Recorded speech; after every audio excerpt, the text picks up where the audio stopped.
We are the Traveling Three. As an adventure-loving family of three, we've stepped away from the familiar cadence of daily life to travel the world and embrace the unknown. Kuala Lumpur totally took us by surprise.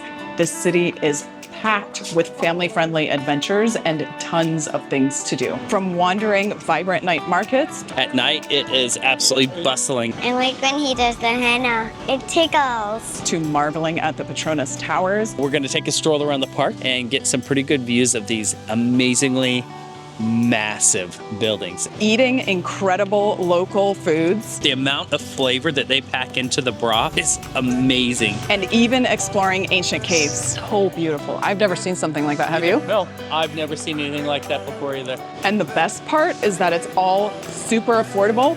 So stick around because we're going to be diving deep into this gem of a city.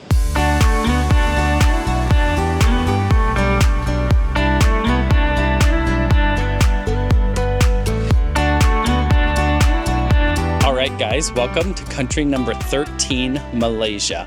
We are super excited to be here. We've honestly never been here before, so come along with us on the journey to downtown Kuala Lumpur. We like to keep things a little adventurous, so we did absolutely no research on how to get to our Airbnb from the airport. In fact, we never even put it into Google Maps to see how far away it is from the airport until we landed. So it's about an hour and 15-minute drive. So I decided to check out Grab, and now we are at level 1, door 5 at the Grab pickup and waiting for our taxi. Yeah. Thank you.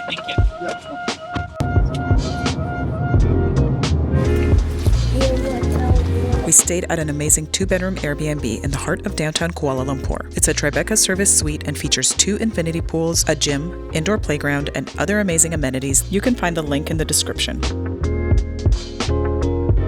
We just got here a couple of days ago and we have been surprised by this city. I've heard a lot about this city, but haven't seen a lot about it. So we're going to be exploring with you and seeing some of the most iconic sites here, as well as taking you guys around and showing you the different types of food that's available here. I've been really surprised about how modern Kuala Lumpur is.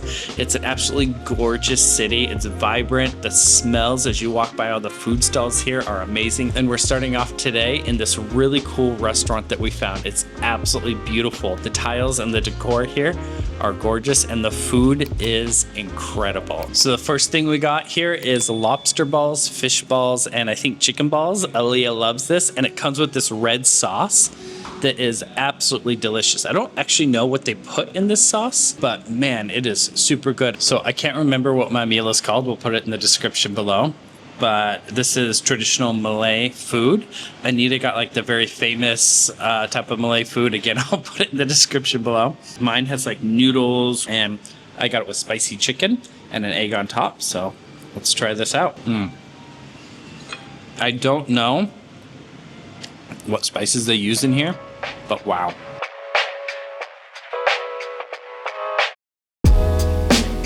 Now that our bellies are full, we decided to walk to the Petronas Towers. It's only about a kilometer away from where we were eating and where we're staying, so come along with us. We're just following Google Maps. I think there are other apps we could use to figure out how to navigate this city. We haven't figured that out yet, but we will. Anyway, we're walking down this walkway that goes over the road. It's air conditioned, and it's huge. It's this massive walkway, probably a couple hundred meters, right? Yeah, at least, yeah. And it's all air conditioned. It's so nice. We've arrived at the convention center now, and I think we might have to go through it, right? Do we have to go through it? All right, so we have to go through the convention center to get to the KLCC park, and then from there we should get a really good view of the Petronas towers.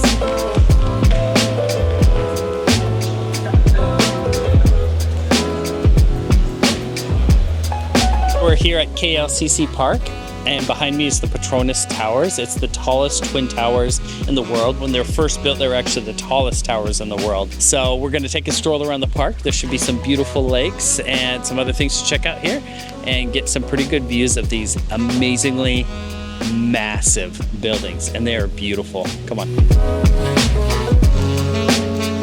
This is a really beautiful metropolitan park. It's nicely paved, super clean. From our experience so far, everywhere we've been in Kuala Lumpur has been super clean. And it's just a little tiny nature oasis right in the middle of the heart of the city. It's so beautiful. You've got the greenery, trees, they've got this massive, amazing playground, and also this epic view of the skyline and the buildings right here behind me. Oh wow, we're really enjoying this so far. Oh my gosh, they have a water fountain here and even an outdoor splash pad type of thing. This is amazing. Like Steve said earlier, we've only been here for a couple of days, and so far we've only experienced Kuala Lumpur during the day, and tonight is our first night venturing out in the evening. We're going to be going to a night market for dinner. I love walking around in the city at night because it comes alive with all the different lights and everything. And also, as you walk through, there's like a million different food stalls and the pictures look amazing, and I just want to eat everything here.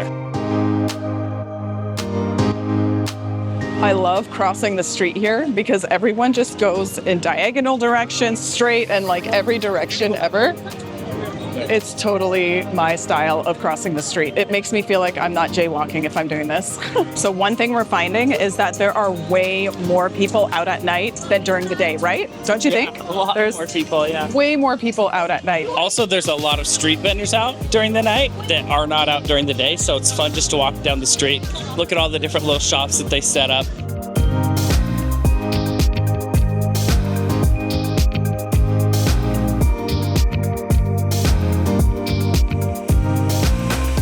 And like when he does the henna, it tickles. How long does it take for this to dry? 15 minutes. I like that there's flowers on one hand and butterflies on the other, and that they go all the way up to the arm. We're at Jalan Alor walking street. It's a street market. During the day, it's pretty dead, but at night, it is absolutely bustling, and I'm so excited. We're going to try some street food. We're going to look at some of the shops, and we're just going to check this place out. This will be Aaliyah's first time trying mango sticky rice. Oh, this looks so good. Look at the coconut cream. Ready to try it? All right. This is the mango with the coconut cream, and then this is the sticky rice with the coconut cream. On a scale of 1 to 10. 1,000. There's so much incredible food at this night market that we had to make a whole separate video just for it. It's coming out next week, so stay tuned. You're not going to want to miss it. Good morning, everybody. Today we are gonna stop by and get some like breakfast type lunch food here, and we're gonna take you along to show you the different sides of Kuala Lumpur. So I don't know what any of this stuff is, but we're just gonna go for a bit of everything. You got me some. Thanks. Initially, we actually intended on using public transportation, but we're kind of running late this morning, so we're actually just going to grab a Grab. They're super cost effective, very affordable, and you get there actually faster than with rapid transport. There's this little cafe that is close to our Airbnb, and it seems to be a local hotspot. We came here yesterday and we found out why it's so popular. It's because it's super affordable, very comfortable, and excellent food. So we're really looking forward to dig in. One thing we have found that we absolutely love about Kuala Lumpur is the prices of the food. So all of this food here costs 34 ringgit or $7.92. The rice is not just plain rice. It tastes like they cook it in broth and also ginger. And I don't know, some other spices that they put in there, but it's absolutely delicious. It's not just plain rice, and it pairs so well with the chicken that is nice and moist. It has this kind of a sweet sauce glaze over it. And then they also give you a side of this orange sauce. No idea what this is, but it's a bit spicy and it tastes so good altogether. We've just arrived here at the Batu Caves, and it's one of the most popular sites to come and visit here in Kuala Lumpur. I have looked at this cave for a long time, and so to be here is pretty surreal for us.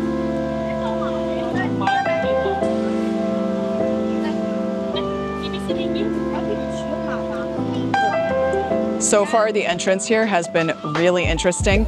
It's lined with little markets where you can get fruit and all kinds of different goods. It's a really large open space, and there are so many pigeons here. I don't think I've ever seen so many pigeons in one area. They were founded by Hindu settlers in the 18th century, and since then the cave has been used as a place of worship.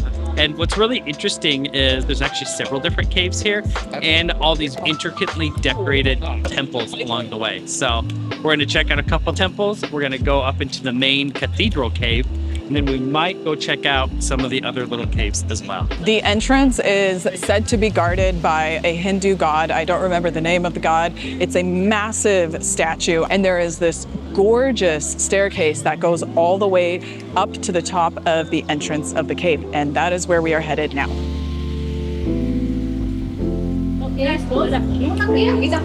So women are not allowed to wear shorts. You have to get a scarf or some kind of covering. So I'm gonna grab a scarf from here. I don't know how much it is. We'll find out.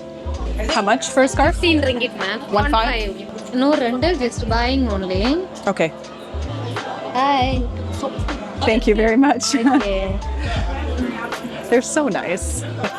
So the scarf that I just bought, if you buy it at the entrance of the cave, it costs 15 ringgit. And if you buy it just a little further down where the markets are at, it's only 10. So you can save about $1 if you buy it in the market. There are about 272 steps to get to the top, so not too bad. But from down below, it looks a lot more intimidating because it's straight up the hill. We found out that the statue is 42.7 meters tall, or about 140 feet. So it's massive. These monkeys are everywhere around here, and you gotta watch out for them because they can be aggressive. So if they see you've got food or anything shiny and interesting, they'll attack. Point proven right there. He just attacked the lady for whatever food she had. Don't come up here with food or shiny things. Look at him. Look at him. What a little turd. Don't buy anything in the market till you get back down, because the monkeys will try to take it unless you have like a backpack that you could securely stow it in. Don't bring any plastic bags. Don't bring anything shiny. Don't bring any food, because they will attack you and take it, and they will win because they got big old teeth. There's another one that got somebody's goods. Look at them. These are well-fed monkeys. They're smart. Little turd, and they have no fear. They're like, I'm in charge here. All right, we've made it to the entrance, and look at how beautiful it is already. All these stalactites just hanging right at the mouth of the cave. Oh my gosh, it's so beautiful. Wow, this cave is absolutely incredible. Every step you take, the closer you get, the more amazing it becomes. It's huge, and the camera just can't capture how massive this is. We've been in a few caves so far on our travels, and we've never been in one this massive. The main cave here is 100 meters high, or about 330 feet high, so it's absolutely enormous. I don't know if we could catch it on camera how big it is. And what's really cool is you have these holes all throughout the top of the cave, these giant stalactites coming down from them. It is pretty remarkable. The water looks like it's falling down in slow motion. It looks like it sparkles. It's so high up there. Yeah. It takes a long time. So beautiful. I've never seen something like that. Have you? No, I've never seen anything like that before either. I have to say, this has got to be one of the most unique temples I think I've ever been in. I could see why it attracts so many people. Even though there's a lot of people, though, it doesn't feel too overcrowded.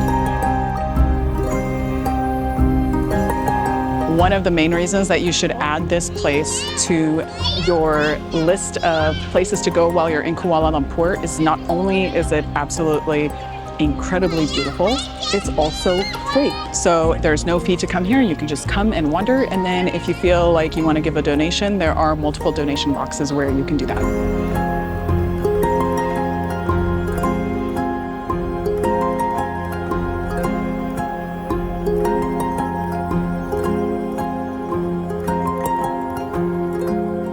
There's another cave next to the Batu Caves. We'll put the name in the description below. It's kind of hard to say. It costs $3.50 per person, unlike the Batu Caves, which are free. So we decided we're here, so we're going to go check it out. Also, one other thing I forgot to mention is this cave was made in the early 2000s. I believe 2003 is when it opened. So it's not quite as old as the other one. As you walk along, you see all the different depictions of the Hindu gods and the different art forms that they have. And as you get deep into the cave, like, this thing gets huge as well. And I think We're gonna go up some giant stairs to the top.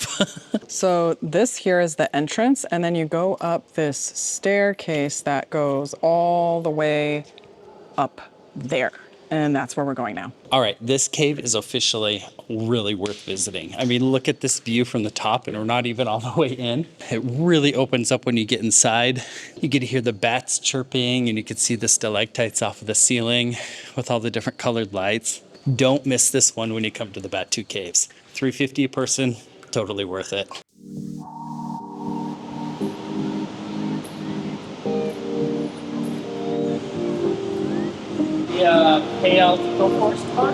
All right, we finished at the caves here. We had a great time. Now we're going to move on to the Eco Forest Park, which is somewhere in the middle of Kuala Lumpur, and we're going to be taking public transit for the first time.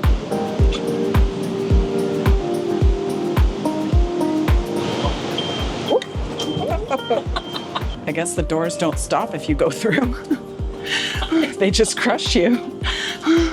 So we decided to take the transit, and it'll get us most of the way to our next destination, which is the KL Eco Park. And it was 2.5 ringgit per adult and 1.5 ringgit for a child. And that equals 6.5 for everybody, which is $1.51. The train is really clean, and the air conditioning in here is, oh my goodness, it is on point. It feels amazing.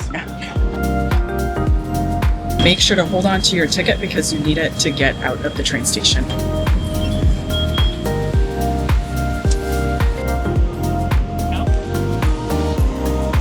As we're walking along here in Kuala Lumpur, you can see behind me the second tallest building in the world. It's 2,227 feet tall, and the name of it's Merdeka. You can see this building practically anywhere you go in Kuala Lumpur, and it is absolutely massive and very beautiful. And that's one thing actually that surprised us about this city, is all the beautiful big buildings along with all the nature that's like intertwined in them. It's a really fun city to walk around. All right, so as we're walking around here, not only did we see the Merdeka building, but right across from the Merdeka building where we're standing, this here is called Merdeka Square, and it's actually where Malaysia declared its independence. Behind me here is a flagpole. It was the first flagpole that was ever hoisted in Malaysia in 1957. Another thing, right across the street from the Merdeka Square is a gorgeous building, and it combines colonial and Islamic style architecture. It's absolutely stunning. It was originally built as a government building when the British ruled this area. It's now called the Sultan Abdul Samad building, and we're going to go take a look at it. It is absolutely stunning.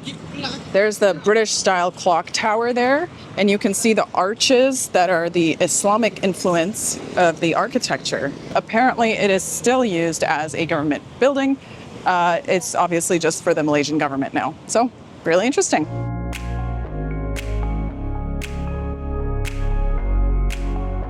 So we're back here at our local cafe, and I got this soup. Looks like we have some maybe fish balls. I love the different varieties of meat and noodles and veggies in these. Look at who's back. She went way under my legs. The amount of flavor that they pack into the broth is amazing. It is so good. I feel like this soup would be good if it was just broth. It's so flavorful. We've actually been enjoying walking through the city so much that we decided to skip transit and skip getting a grab, and we're actually walking over to the Eco Park. And now we have made it over to the Menara Tower. It's just right here behind me. Since we're passing the Menara Tower, we figured we're gonna check to see how much it costs to go up. And according to ChatGPT, it is 15 ringgit per person. We'll see if ChatGPT was correct once we get there to the ticket booth. Our journey to the Eco Park is turning out to take a little bit longer since we're walking and making all these stops along the way. And this is actually an excellent way of exploring the city. You get to run into food places and cafes, and it's just a wonderful way to get to know an area just by walking around. So here we go. Let's see how much it costs. ChatGPT was very wrong. It is not 15 ringgit, you guys. That was way too good of a price to be true. It actually costs 110 ringgit per person, which is about 25 US dollars. We decided we're gonna skip on this place because we're gonna go to the Petronas Towers instead. There's a lot more to do over there. Now we're going to continue on our way to the Kuala Lumpur Eco Park. So Google Maps is not always accurate, especially if there's smaller roads or if there are large malls on the way to your destination. The directions can be very confusing. So for example, right now, Google Maps just led us to a water treatment plant, thinking that it's a street we can just walk through, which it wasn't. It was gated and shut. So now we're kind of trying to, I don't know, maneuver our way around and see if we can find the eco park on our own. All right, so this is where Google Maps has led us. There is no eco park in sight as of right now. Oh, maybe up this way. Let's see. And I don't know, according to the map, it's honestly very unclear as to where the heck this park is. Like, it's showing us we're right next to it. So we're gonna go up this way and see if there's an entrance. Not here either. So we failed to make it to the eco park yesterday. It just was way too confusing. We think we may have found an entrance for today. So this is attempt number 2 to get there. Catch us next week to see if we pulled it off and to dive into even more of Kuala Lumpur.